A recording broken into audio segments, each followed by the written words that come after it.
All right, we're back. This is the Something Ventured podcast. I am Kent Lindstrom. I am your host. This is part 2 of my conversation with Preet Anand, an actual entrepreneur, actually in the field, actually raising capital, which we actually talk about in this episode. I'm Kent Lindstrom. This is the Something Ventured podcast with Preet Anand. Yeah, you're changing people's lives. Yeah, and that's part of what makes Silicon Valley so special, right? Is there is that safety net. Yeah. You can try something big, and if it doesn't work out, the world's not going to hate you. Right. This is a more literal safety net. Yeah. And we're excited about what the dividends for society can be. I think it can be huge. And I also think there can be a massive business here too. It's funny how so many businesses that become huge do kind of have missions like that, right? Like Google, well, yeah, I mean, it's a great ad. They don't say, hey, this is a great ad model, which it is. They say they want to organize the world's information to make it useful. Uber probably, I don't know what they say, but they probably say, well, we can strain. They say like we're in the transportation business, not the auto business, like stuff like that. Yeah, they say that they want to make transportation as reliable as running water. Yeah, right, exactly. And so it seems like you're saying something similar in that you're not saying, well, this is a pretty good like emergency system for municipalities. You're like, no, this is something that can make people be safer and feel more comfortable. Yeah, which seems like not a horrible thing. Yeah, we want to be a source of reassurance and empower people to be explorers. Yeah. So as you raise money for this, is it to your advantage that it's like not like every other thing, or is it like, oh crap, now I got to explain it to some like VC dude, or how's that all going? So the short of it is it's both. If you tell me it's easy, I know you're lying. So because I've raised money for it. I think the thing is that we are different, and that excites a lot of people. But it also means we need to do a good job at making it clear the problem we're solving. What is the nature of things? Because people don't call 911 very frequently. Yeah. There are 6 911 calls made every second. Probably more like 9 when you include other security entities that aren't attached to 911. Yeah. Wow. Which is a lot. That's like 500 million a year. Yeah. But you yourself, or me myself, we're not calling 911 like 3 times a week. Yeah. Right? It's a very rare, but most likely very significant occurrence. Yeah. So we need to walk people through, like, here's how it is. Here's what works. Here's what's not working. Yeah. And really paint a thorough picture. So it does excite people in the form of this is so different. They're like sort of intrigued. But I will totally be honest. We have had challenges that people don't know what sort of box to put us in. Yeah. Right? Well, part of what has made, say, for example, Uber or Tesla, these other companies we look up to very successful, is their entrepreneurs are people who previously had success in other ventures, which means they're already in the 95th percentile. Right. And so that makes betting on them as an investor a little bit easier. Yeah. And my responsibility as the CEO of our company is to make it clear how we're having that momentum and the impact we're having. Yeah. It's incredible. So one of the things I want to, the idea is people listen to this podcast here and around the world, get a little bit of insight into Silicon Valley. And the cover story on how fundraising goes, I went and talked to 10 guys and 2 gave me terms. It's always hard, like no matter who you are. And one of the interesting things is just studying the dynamics of venture capitalists. And they're kind of pretty risk-averse guys in some sense. And so one of the issues that these guys have is they're really not making bets as much as you think on new ideas. I think it's both. They are in a definitely an enviable position. I think it'd be an interesting job to have. You've had it. Yeah. But by the way, Kent has had some really interesting jobs. Hopefully he does more podcasts on himself. Yeah, exactly. As a listener, I can say that. But it also means that they don't want to be the ones to blow it because they have such a big reputation, right? Like Kleiner Perkins they're a bedrock of Silicon Valley venture capital, a very foundational institution. But it's insane to think they're playing catch up right now because they went super deep into clean tech. Yeah. And they've missed some pretty big ones since that. I have heard multiple times that they're paying a premium. Yeah. I mean, it feels to me, I don't know this, but just for my cheap seats. It seems like Kleiner Perkins has gone into an almost private equity mode of just hundreds of millions of dollars in later rounds. And they're not, and this is the kind of sad thing, is I'm going to guess that one of the things that happens with you, and there's so many stories of people, they raise money because they talk to like 100 companies, and the 100th, and they're done and they're depressed, and the 101st company goes, oh, we'll take a bet on you. And I mean, I think Evernote was about to shut down. They were literally, I think, or they were shutting down. Yeah, like, that was it. They were 6 hours away from shutting down. The story, and of course, we should all take these things with a grain of salt because there's no podcast court. No one's going to sue us. Yeah, entrepreneurs tend to be really good about making up past stories. Exactly. But the CEO of Evernote always says that he had made the decision at 2 a.m. that it was time. He was going to shut the company down the next morning and lay everyone off, and that he had a Swedish user ask if they were seeking investment at all. Right. And so then they got $500K in that way, and that was enough to float them to prove a couple things out. And now they're a multi-billion-dollar company. Yeah. And so one of the things that you get, and I bet you get this in particular, is that VCs tend to, I had a friend describe this really well who had been a VC. He's like, what VCs want is they have a thesis, like Bitcoin and the mobile phone are going to be big. And then if you walk in to their office with your Bitcoin mobile phone idea, they're like, aha, I knew it. Like, my thesis is right. And if you walk into their office with something they didn't know about, the complexity of getting there is just harder, because now they have to go, okay, I have to think about emergency services that I haven't thought about, and okay, they don't have the same comfort they do as if it's like, that was my idea, basically, the whole Bitcoin mobile thing. Look, we all have confirmation bias, right? That's exactly what that is, yeah. And they are literally buying shares of your company when they invest in you. Yep. And anyone, the easiest sale is when someone comes into your car dealership and says, I want to buy that. Yeah. And when that person's pointing at the car that says Bitcoin plus mobile and you are that car, boom, they're buying your shares. Exactly. But if on the other hand, you're trying to be like, well, instead of Bitcoin plus mobile, why don't you think about this other thing that is, emergency services plus mobile or safety plus mobile? Yeah. Like, well, but I really want that car. And you're like, no. This is the better car, though. Yeah. When people already have a mind, it takes really, really both impressive salesmanship and facts to get them to change that. Yeah, and the guy who's probably going to love your thing might, and you never know, by the way. I mean, that's the thing. You're like, you meet this guy and that guy, and you meet some guy who's like, I just got back from the tech and government conference, and I'm not sure why nobody's investing, but I'm looking for a play that involves, healthcare, public safety, or whatever. Yeah. And you're like, well, have I got the deal for you? It's, we are, I think one thing for other people that are entrepreneurs or in business or just anyone working on a project trying to further something, I cannot understate the value of telling your story. Yeah.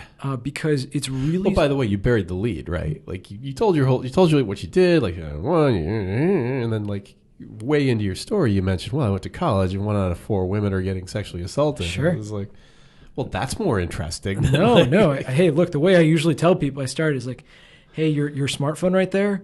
Yeah. It's worse to call 911 from that than the landline that you got rid of 10 years ago. Right.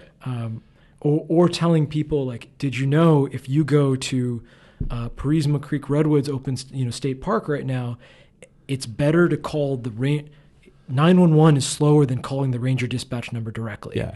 And people are just like, what? Yeah. So you're right. I didn't do the best job. You did fine. Or that right now the standard on college campuses still is these blue call boxes. Actually, here's a fun. Let's do some trivia here. Do you know what call boxes I'm talking about? Yeah, I know what they are. Okay. How much does one cost? A call box. The thing, like there's a phone or something and there's a blue light on it. Yep. Okay, holy shit, I just got that. That's where the thing comes from? Yep. I see. I'm just as smart as the day is long. They're $1,700. Is that fully installed or is that? Guys, install it for $2,500 installed. $25,000. Holy cow. And some campuses have 400 of them. Holy crap. They replace them on average every 5 years. Yep. And that is a huge cost. Yeah. But the insane part, and part of the thing around this is that is still the standard. Yeah. So there's a lot to be done here. Right. But what I was just going to say is like, you do get luckier the more, like the harder you work, the luckier you get. It's it just sucks. Like you raise money and it sucks and it sucks. It sucks until it doesn't. Yeah. Like you get rejected. And then one day you're like, oh, you're Evernote, and the guy gives you the money, and the next thing you know, almost every company that does really well, some of them don't. There's some guys, like Mike McHugh, who sold, you sell your company for $1 billion and you put in $10 million of your own money and someone else puts in $10 million, sure. But for somebody with a really good idea, it just takes so much hard work to get there. And look, and the part of changing the world is it involves change. Yeah. And change is not always easy. Yeah. It's a different way. Well, and super smart guys rejected Uber. Like I've talked to VCs, absolutely could explain to you why Uber is a really bad investment. Look, it's a bunch of black car guy. It's a bunch of guys in Silicon Valley getting black cars to show off. That's not a big market. Number one. Number two, it's probably illegal in most places. You're going to run up into the taxi industry. Number three, Lyft is already doing it. Done. I'm not investing. Yeah. It's so easy. And then there's another guy who's probably like, it's transformative. That's the world. It's transportation. It's the great unsolved problem. I mean, you can take the same thing and look at it. I mean, if not, like the seed round would be $1 billion valuation because everybody would know that Uber was worth that much or that Blue Light was worth that much. Yeah. It's really also surprising where you don't know, you don't always know who things are going to resonate with and who looks at it differently. Yeah.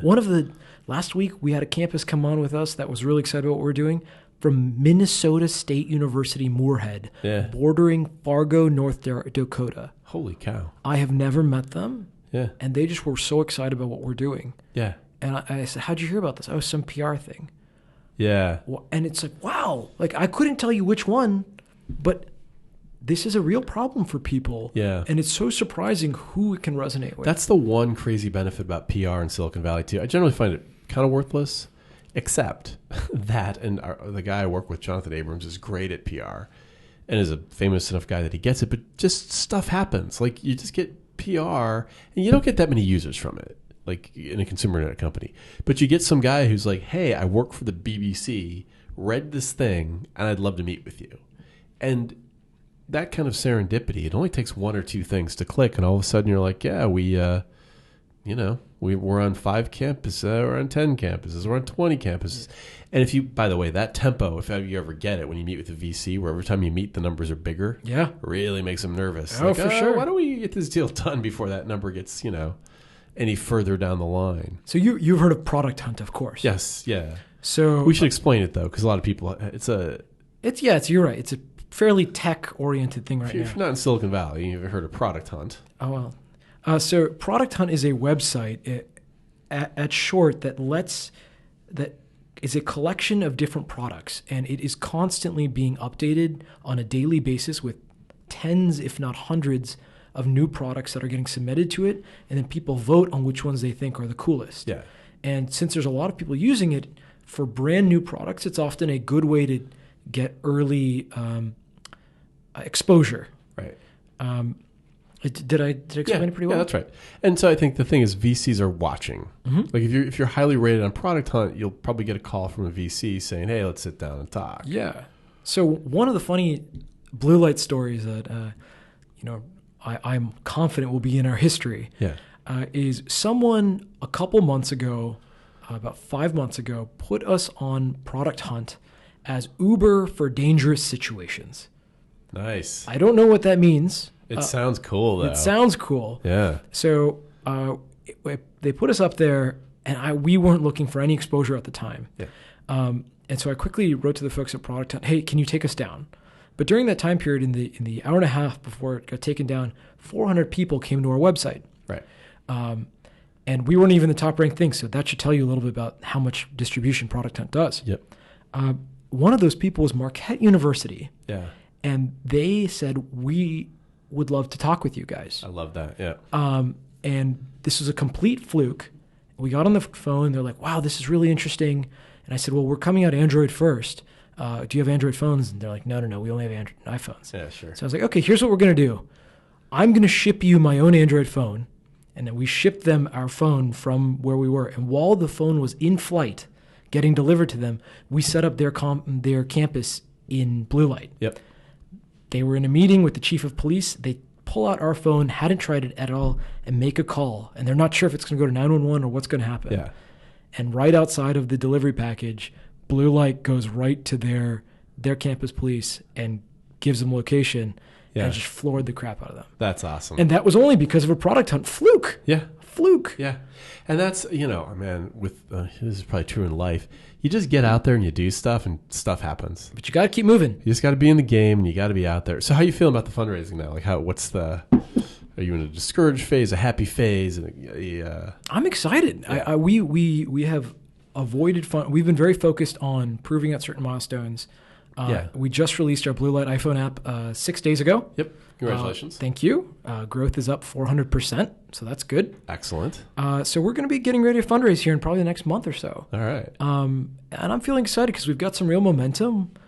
We've got some customers like NVIDIA that are some massive organizations. That's cool. And actually the best part is we've got some really cool stories of people's lives that we're changing. That's great. And that's powerful. Yeah. So I'm excited.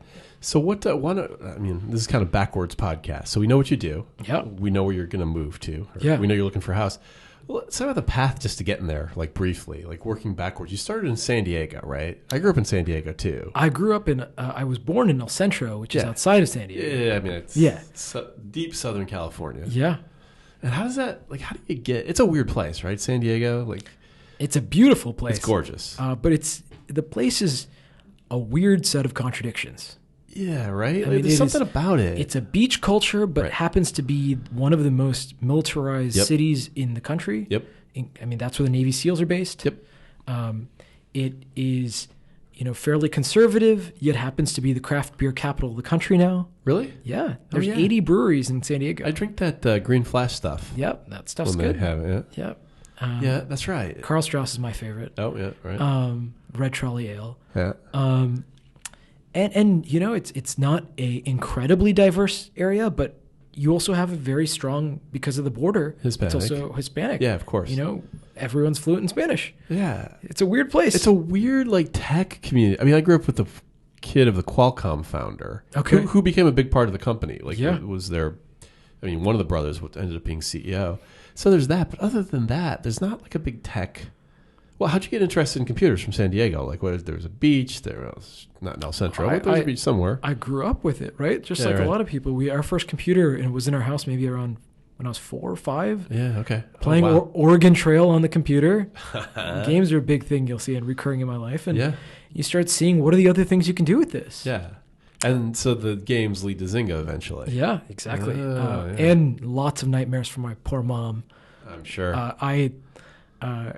I happen to be one of those people who thought homework was useless.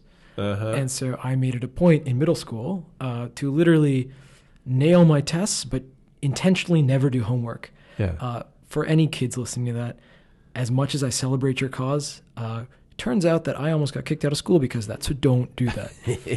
I will never forget my dad walking into my room in 8th grade and saying, no joke, we have a letter saying you're not going to be coming back to school next year. Holy cow. So that was sort of a wake-up call. Yeah, I didn't pay too much attention to school, but that's because I went to La Jolla High, and it was like a block from the Windansea Beach. Ah, beautiful place. It was lovely, but I didn't learn anything. I got to college, I was like, where'd you guys learn all this stuff? These prep schools on the East Coast.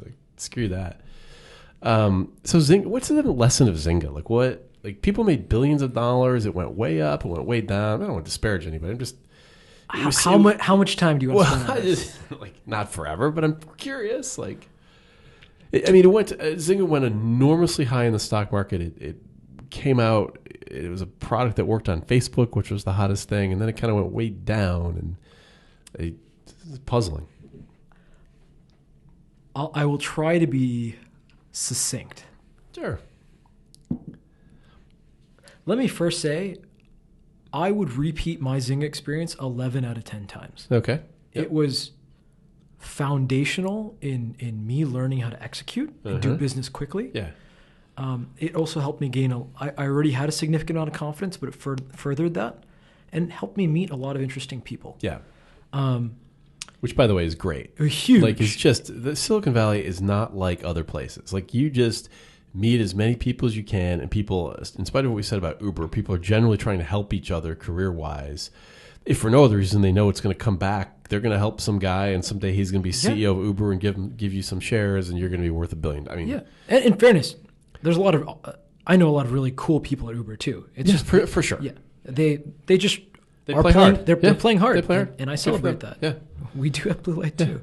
Okay, so you've given us the Zynga caveat. Yeah. So that's a caveat that I definitely do that. I think that the couple lessons from Zynga is first, never forget the foundation of your customer experience and your customer value proposition. Yeah. At Zynga, it's a games company, which means people are doing this for entertainment. Right. You have to be fun. Yep. People have to want to come to your product to feel better or at least to escape. Yeah. And I think Zynga actually, it started with poker as its first product. A product that still is a massive product, multi-$100 million a year. Right.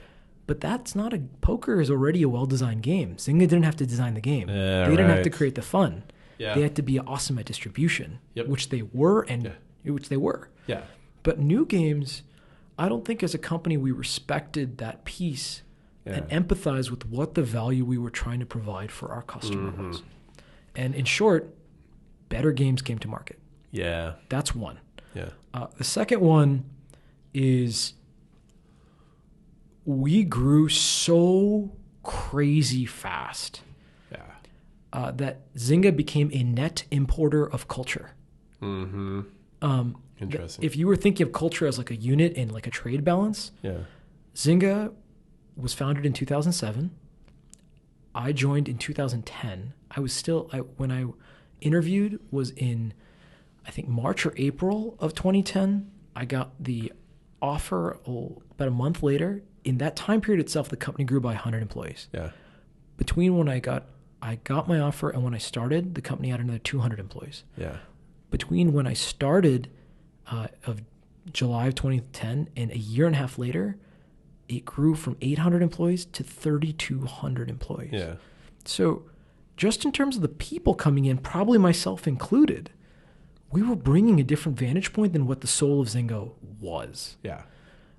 So that was a huge issue. Yeah. And then the last piece, I think the two other pieces are, one, in tech, the thing moves so quickly that you have to be paranoid about what's next. Mm-hmm. And the Facebook platform opened up in 2007, and the iPhone came in 2007.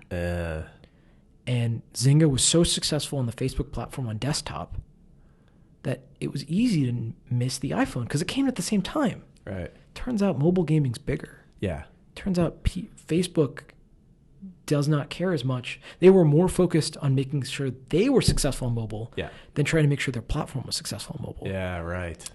And then the last one that really sucked, and I think it was partially bad timing, but gave a lot of people negative feeling, was there was a sad set of timing where there was a secondary offering with Zynga. The company went public at $10 a share. Yeah. Executives were able to sell at $12 a share.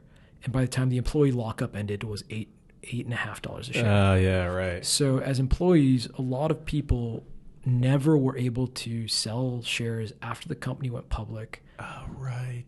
But for 50% lower price. Yeah, and now I recall there was some story in there. There was a clawback, something or other. I mean, I want to give people the benefit of the doubt, but even if all of it was done the best case, it really blows when you're looking at that you all helped to create this win, but literally the price for your shares is lower than other people that you're seeing. And that's going to hurt morale like there's no tomorrow. Yeah.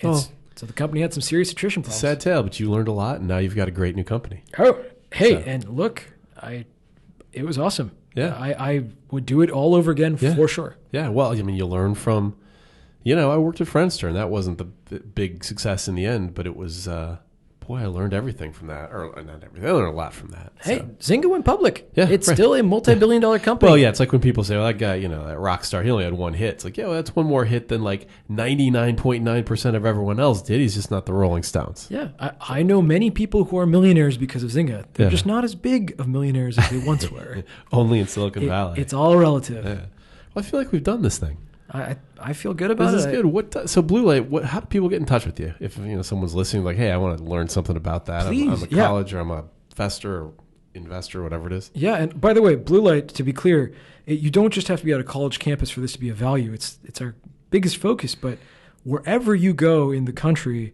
Blue Light will be always as good as 911 for you, and in 99% of cases, much better. Yeah. And soon, later this year, it'll be working for you internationally as well. Oh, that's very cool. I'm a big fan of the non-myopic international company. So how do people... Our website is getbluelight.com. Yeah. You can search us on the App Store, Blue Light, one word, and you can do Blue Light space safety. That might be a little easier on you. And then you can always email me directly at Preet, Preet, at getbluelight.com. Cool. Hey, thanks for doing this. This has been great. Absolutely. Thank you for having me. All right, thanks. This has been the Something Venture podcast. I'm Kent Lindstrom. Thanks for listening.